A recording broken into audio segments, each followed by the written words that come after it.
वंदे मातरम। जय हिंद साथियों। आज आप लोग को टोटल 100 जीके के प्रश्न करवाने वाला हूं जो कि एग्जाम में पूछे जाते हैं। और ये 100 जीके के प्रश्न मैंने पिछले कई वर्षों में आए हुए पेपरों से लिया है, जो कि टोटल मैंने 100 जीके प्रश्न बनाया है। और आज आप लोग को मैं इस वीडियो में कराने वाला हूं, तो इस वीडियो के अंत तक आप लोग जरूर बने रहें। और चलिए हम लोग बढ़ते हैं अगले प्रश्न की ओर कि पहला प्रश्न क्या है और 100वां प्रश्न क्या है। पहला प्रश्न है, पृथ्वी पर दिन और रात क्यों होते हैं? राइट आंसर होगा ए, दैनिक गति के कारण। राइट आंसर ए, दैनिक गति के कारण। दूसरा है, सबसे बड़ा ग्रह कौन है? सबसे बड़ा ग्रह कौन सा है या कौन है? राइट आंसर होगा ए, बृहस्पति। राइट आंसर होगा बृहस्पति। तीसरा प्रश्न, सबसे छोटा ग्रह कौन सा है? सबसे छोटा ग्रह बुध है। सी। राइट आंसर होगा सी। अगले प्रश्न की ओर बढ़ते हैं। अगुलहास धारा किस महासागर में बनती है? अगुलहास धारा किस महासागर में बनती है? तो राइट आंसर होगा बी, हिंद महासागर में। बी, हिंद महासागर में। अगला प्रश्न है, पृथ्वी का सबसे भीतर वाला भाग क्रोड किसका बना होता है? पृथ्वी का सबसे भीतर वाला भाग क्रोड किसका बना होता है? तो पांचवा का आंसर होगा डी, लोहा और निकेल का। छठवां है, मैग्नीज। मैग्नीज के उत्पादन में भारत का दूसरा स्थान है। प्रथम स्थान कौन सा है? तो इसका राइट आंसर होगा बी, रूसी संघ। अगला प्रश्न है, निम्नलिखित में से कौन सा देश कोयले का सबसे बड़ा उत्पादक है? सी, अमेरिका। इनमें से किसको जापान का मैनचेस्टर कहा जाता है? ओसाका को। नौवां है, भारत के स्वतंत्रता संघर्ष के दौरान नामक संस्था की डेक्कन एजुकेशनल सोसाइटी नामक संस्था की स्थापना किसने की थी? इसका राइट आंसर होगा सी, बाल गंगाधर तिलक। अगला प्रश्न है, 10वां प्रश्न, 1857 के गदर के समय भारत का गवर्नर जनरल कौन था? तो इसका राइट आंसर होगा ए, लॉर्ड कैनिंग। अगला प्रश्न है, भारत भारतीयों के लिए नारा किस संस्था ने दिया था? बी, आर्य समाज ने। बी हो जाएगा आर्य समाज। ठीक है। अगला प्रश्न है, विंध्याचल और सतपुड़ा पहाड़ियों के बीच से होकर बहने वाली नदी का नाम बता दीजिए। तो नर्मदा नदी होगा। ठीक है। अगला प्रश्न 13वां प्रश्न है, इन्वेस्टर प्रोटेक्शन फंड किस संस्था ने स्थापित किया था? तो इसका राइट आंसर होगा सी, सेबी ने। अगला प्रश्न है, कुंडापुर एवं करावर कक्ष वनस्पति स्थान कहाँ स्थित है? तो राइट आंसर होगा बी, कर्नाटक राज्य में स्थित है। अगला प्रश्न है, 15वां प्रश्न, भारत की प्रथम बहुउद्देशीय परियोजना किस नदी पर बनाई गई है? तो इसका राइट आंसर होगा सी, दामोदर नदी पर बनाई गई है। अगला प्रश्न है 16वां प्रश्न है कि भारत में प्रथम स्थापित परमाणु संयंत्र कौन सा है? तो इसका राइट आंसर होगा ए, तारापुर परमाणु संयंत्र। अगला क्वेश्चन है कि 17वां क्वेश्चन, यूनाइटेड किंगडम में कौन कौन सा देश शामिल है? यूनाइटेड किंगडम में कौन कौन सा देश शामिल है? तो राइट आंसर होगा डी और ए और सी। ए और सी दोनों है। अगले प्रश्न की ओर बढ़ते हैं, आगरा शहर को किसने बसाया था? आगरा शहर को किसने बसाया था? तो सिकंदर लोदी ने बसाया था। अगला प्रश्न है 19वां प्रश्न, राष्ट्रीय प्रतीक के निचले भाग में उत्कीर्णित शब्द सत्यमेव जयते जो है किस संदर्भ से लिया गया है? तो इसका राइट आंसर होगा भाई लोग सी हो जाएगा, मुद्गोपनिषद से। अगला प्रश्न है, अशोक के शिलालेखों की लिपि क्या है? अशोक की शिलालेखों की लिपि क्या है? तो इसका राइट आंसर होगा बी, ब्राह्मी। अगला प्रश्न है कि बिहू निम्नलिखित में से किसका लोकप्रिय उत्सव है? बिहू निम्नलिखित में से किसका लोकप्रिय उत्सव है? तो इसका राइट आंसर होगा ए, आसाम का। अगले प्रश्न की ओर बढ़ते हैं। अगला प्रश्न है कि स्वामी विवेकानंद रॉक मेमोरियल कहाँ स्थित है? विवेकानंद रॉक मेमोरियल कहाँ स्थित है? तो इसका राइट आंसर होगा डी, तमिलनाडु में। अगले प्रश्न की ओर बढ़ते हैं। महात्मा गांधी को राष्ट्रपिता के रूप में उल्लेख सबसे पहले किसने किया था? Right answer Subhash Chandra Bose. अगले प्रश्न की ओर बढ़ते हैं। प्रथम गोलमेज सम्मेलन कहाँ हुआ था? ये सबको पता होगा, लंदन में। 25वां प्रश्न है कि देश का लौह पुरुष किसे कहा जाता है? सरदार वल्लभ भाई पटेल को। सरदार वल्लभ भाई पटेल को देश का लौह पुरुष कहा जाता है। महात्मा गांधी जी को अधनंगा फकीर किसने कहा था? चर्चिल ने कहा था। ठीक है। अगला क्वेश्चन है, 27वां क्वेश्चन पे आ गए हैं। तो महात्मा गांधी निम्नलिखित में से किससे अधिक प्रभावित थे? महात्मा गांधी जी थे अपने जीवन में सबसे अधिक किससे प्रभावित थे? तो इसका राइट आंसर होगा बी, लियो टॉल्स्टॉय से। अगला प्रश्न है, महात्मा गांधी का जन्म कब हुआ था? बी होगा इसका राइट आंसर 1869 में। पंजाब केसरी के नाम से कौन विख्यात है? लाला लाजपत राय। निम्नलिखित में से कौन गंगा की सहायक नदी है? तो ए, स्वर रेखा नदी। किस राज्य की सीमा चीन से जुड़ी है? तो अरुणाचल प्रदेश।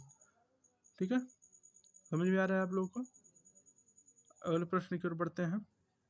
कितने वर्ष के पश्चात राष्ट्रीय जनगणना होता है? तो 10 वर्ष के पश्चात। काजीरंगा राष्ट्रीय पार्क कहाँ स्थित है? तो आसाम में स्थित है। ठीक है, अगर बढ़ते हैं अगले प्रश्न की ओर। ऑपरेशन फ्लड से संबंधित क्या है? ऑपरेशन फ्लड से संबंधित क्या है? तो इसका राइट आंसर होगा डी, डेयरी विकास। अगला प्रश्न है, धान की खेती के लिए उत्तम मिट्टी कौन सी होती है? धान की खेती के लिए उत्तम मिट्टी कौन सी होती है? तो इसका राइट आंसर होगा सी, दोमट मिट्टी। ठीक है, अगले प्रश्न की ओर बढ़ते हैं। कौन सा भारतीय शहर हैवी इलेक्ट्रॉनिक्स से संबंधित है? तो इसका राइट आंसर होगा सी, भोपाल है। अगला प्रश्न है भारत में हरित क्रांति का श्रेय जिस सुविख्यात कृषि औद्योगिकीविज्ञ को जाता है उसका नाम क्या है? तो इसका राइट आंसर हो जाएगा, सिंपल है, सी, डॉक्टर वर्गीस कुरियन जी को। 38वां है, राणा प्रताप सागर संबंधित है। राणा प्रताप सागर संबंधित किससे है? तो राइट आंसर होगा जल विद्युत से। अगला प्रश्न है कि पृथ्वी और सूर्य के बीच की अधिकतम दूरी किस तिथि को होती है? अधिकतम दूरी किस तिथि को होती है? तो उसका राइट आंसर होगा सी, 4 जुलाई को होती है। 40वां है, भारत के राज्य चिन्ह में प्रयुक्त होने वाले शब्द सत्यमेव जयते किस उपनिषद से लिया गया है? तो इसका राइट आंसर हो जाएगा आपका बी, मुंडक उपनिषद से। ठीक है, गायत्री मंत्र किस पुस्तक से लिया गया है? गायत्री मंत्र किस पुस्तक से लिया गया है? ए, ऋग्वेद से लिया गया है। हिंदी किस लिपि में लिखी जाती है? देवनागरी लिपि में लिखी जाती है। ब्राह्मी लिपि किसने स्पष्ट किया? जेम्स प्रिंसेप ने। राष्ट्रीय विज्ञान दिवस कब मनाया जाता है? सी, 28 फरवरी को मनाया जाता है। राष्ट्रीय खेल दिवस कब मनाया जाता है? बी, 29 अगस्त को। कंप्यूटर साक्षरता दिवस कब मनाया जाता है? ठीक है, तो इसका 2 दिसंबर को मनाया जाता है। 2 दिसंबर को मनाया जाता है। ठीक है, अगले प्रश्न की ओर बढ़ते हैं। 47 प्रश्न है, 47वां प्रश्न है, केंद्रीय उत्पाद शुल्क दिवस कब मनाया जाता है? इसका राइट आंसर होगा बी, 24 फरवरी को। इसका राइट आंसर होगा बी, 24 फरवरी। अगला प्रश्न है, हिंदी दिवस कब मनाया जाता है? हिंदी दिवस कब मनाया जाता है? तो इसका राइट आंसर होगा सी, 14 सितंबर को हिंदी दिवस मनाया जाता है। 14 सितंबर को हिंदी दिवस मनाया जाता है। ठीक है, इसका राइट आंसर हम लोग टिक देते हैं, 14 सितंबर को हिंदी दिवस मनाया जाता है। बढ़ते हैं अगला प्रश्न की ओर। अगला प्रश्न है, शिक्षक दिवस कब मनाया जाता है? सबसे इजी क्वेश्चन, शिक्षक दिवस कब मनाया जाता है? 5 सितंबर को, सबको पता होना चाहिए। किसान दिवस कब मनाया जाता है? तो ये भी सबसे इजी क्वेश्चन है, 23 दिसंबर को मनाया जाता है। चिकित्सक दिवस कब मनाया जाता है? तो ये सबसे इजी क्वेश्चन है, ये एक एक दो नंबर के आ जाते हैं। तो इसका राइट आंसर होगा सी, 1 जुलाई को मनाया जाता है चिकित्सक दिवस। अगले प्रश्न की ओर बढ़ते हैं, नौसेना दिवस कब मनाया जाता है? नौसेना दिवस कब मनाया जाता है? सी, 4 दिसंबर को मनाया जाता है। बढ़ते हैं अगले प्रश्न की ओर, राष्ट्रीय एकता दिवस कब मनाया जाता है? राष्ट्रीय एकता दिवस डी, 19 नवंबर को मनाया जाता है। राष्ट्रीय प्रौद्योगिक दिवस किस दिन मनाया जाता है? तो इसका राइट आंसर होगा ए, 11 मई को मनाया जाता है। सेना दिवस कब मनाया जाता है? 55 सेना दिवस कब मनाया जाता है? डी, 15 जनवरी को मनाया जाता है। राष्ट्रीय विधि दिवस किस दिन मनाया जाता है? राष्ट्रीय विधि दिवस किस दिन मनाया जाता है? 26 नवंबर को। अगला प्रश्न है, मलेरिया दिवस कब मनाया जाता है? मलेरिया दिवस कब मनाया जाता है? सी, 25 अगस्त को। शहीद दिवस कब मनाया जाता है? शहीद दिवस कब मनाया जाता है? ए, 30 जनवरी को। अगला प्रश्न है, संचिका दिवस कब मनाया जाता है? तो इसका राइट आंसर होगा बी, 15 सितंबर को। अगला 60वां प्रश्न है, सामाजिक अधिकारिता स्मृति दिवस कब मनाया जाता है? तो डी, 20 मार्च को। आतंकवाद विरोध दिवस कब मनाया जाता है? इसका राइट आंसर होगा सी, 21 मई को। सशस्त्र सेना झंडा दिवस कब मनाया जाता है? तो इसका राइट आंसर होगा बी, 7 दिसंबर को।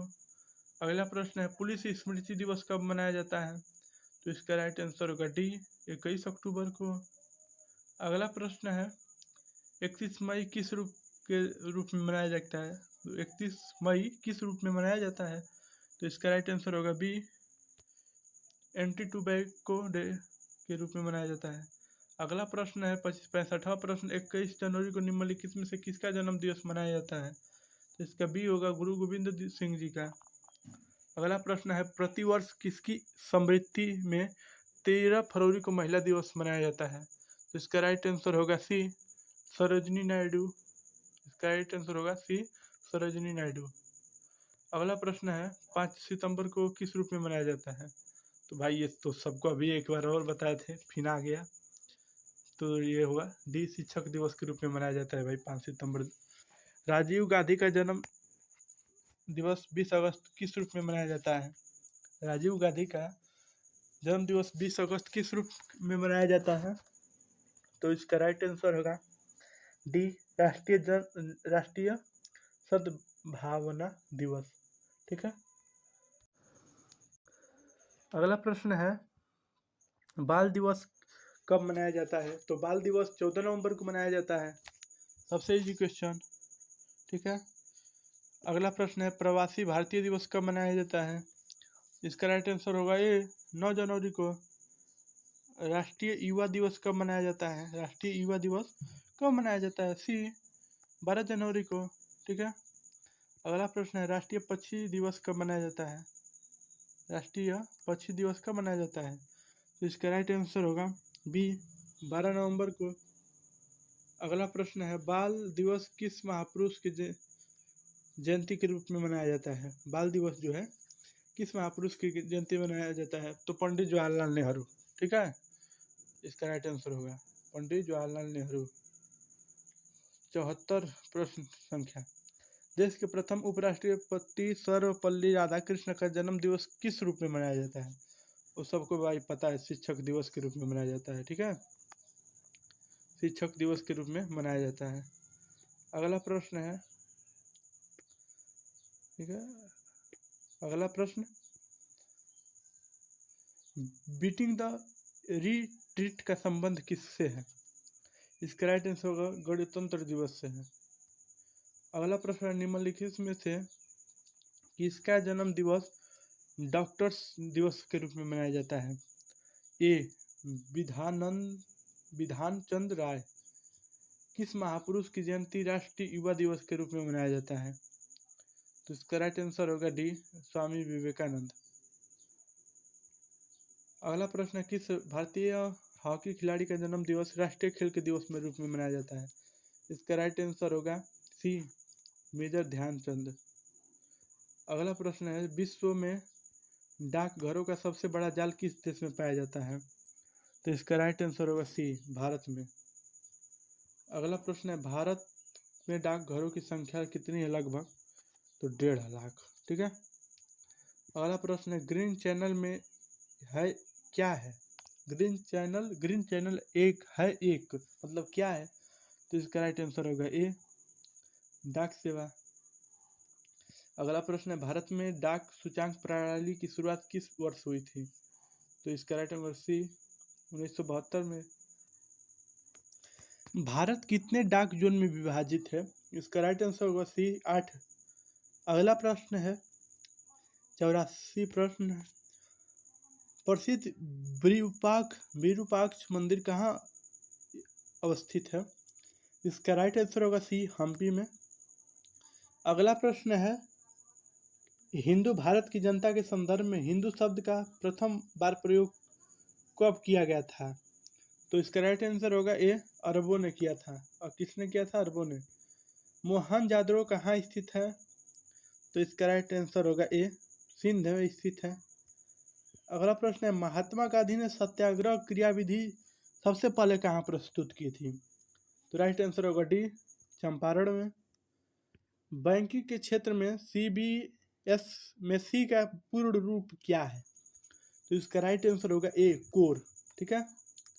अगला प्रश्न है, CAD का पूर्ण रूप क्या है? CAD का पूर्ण रूप क्या है? Computer aided design. अगला है, OMR का पूर्ण रूप क्या है? तो भाई लोग OMR आप लोग हमेशा कहते हैं कि OMR सीट, तो ऑप्टिकल मार्क रीडर, बी इसका राइट आंसर होगा। ठीक है। अगले प्रश्न की ओर बढ़ते हैं, SEZ का पूर्ण रूप क्या है? तो ए स्पेशल इकोनॉमिक जोन। WLL का अर्थ क्या है? तो वायरलेस इन लोकल लूप। अगला प्रश्न है, जय हिंद का नारा किसने दिया था? ए सुभाष चंद्र बोस ने। किसने कहा था कि तुम मुझे खून दो मैं तुम्हें आज़ादी दूंगा? ये तो भाई सबको पता होना चाहिए, सुभाष चंद्र बोस। अगला प्रश्न है, देश बंधु की उपाधि संबंधित किससे है? तो इसका राइट आंसर होगा डी चित्तरंजन दास जी से। सुभाष चंद्र बोस ने सिंगापुर में दिल्ली चलो का नारा दिया, कब दिया था? तो राइट आंसर होगा बी में 1943 में दिया था। अगला प्रश्न है, गांधी इरविन समझौता किससे संबंधित है? तो इसका राइट आंसर होगा आप लोग का ए सैन्य आज्ञा आंदोलन से। महात्मा गांधी को सर्वप्रथम राष्ट्रपति किसने कहा था? ऊपर भी हमने बताया था भाई लोग। इसका राइट आंसर होगा सी सुभाष चंद्र बोस ने। कायदे आज़ाद किसे कहा जाता है? इसका राइट आंसर होगा ए मोहम्मद अली जिन्ना को। चौरी चौरा नामक स्थान कहाँ स्थित है? तो गोरखपुर में। ये तो सबको चौरी चौरा कांड का स्थान पता होगा। तो ये आज के रहे 100 क्वेश्चन। ये 100 क्वेश्चन रहे और इसमें आपको कमेंट बॉक्स में ज़रूर बताइएगा कि कितना प्रश्न आपका सही हुआ है। और ऐसे ही रोज़ जीके की तैयारी करने के लिए हमारे चैनल को सब्सक्राइब कर सकते हैं, क्योंकि इससे फ़ायदा ये होता है कि कोई भी वीडियो आपको सबसे पहले मिल जाएगी। जय हिंद, जय भारत।